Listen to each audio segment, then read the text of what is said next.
মালয়েশিয়ার মোটামুটি আমরা মেট্রোতে ঘোরা হয়ে গেছিলো, তো আমাদের মনোরেলটা বাকি ছিল।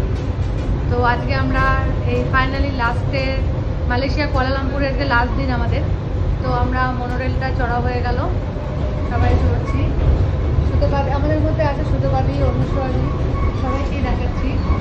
ওরাও এখন ছবি তোলায় ব্যস্ত। আমার হাজবেন্ড রয়েছে এবং আমাদের একটা বাংলাদেশি বন্ধুর সঙ্গে দেখা হয়েছে, আমিও রয়েছি। সুতোবাদী, মনোরেলটা কেমন লাগছে, অনুভূতিতে ফিলিংসটা বলো। আরে আমি দূর থেকে দেখতাম, দেখে মনে হতো ভাবিস যদি চাপতে পারতাম, এটা যে এরকম আচমকা হয়ে যাবো ভাবতেই পারি না, তাই খুব আনন্দ লাগছে। শেষ দিন আমার ভালো লাগছে, কুয়ালালামপুরের শেষ দিন বলো। আর সিটিং অ্যারেঞ্জমেন্টটা একটু অন্যরকম, মনে হচ্ছে না কোনো ট্রেন, মনে হচ্ছে আমরা ঘরের মধ্যে করে বসে গল্প করছি।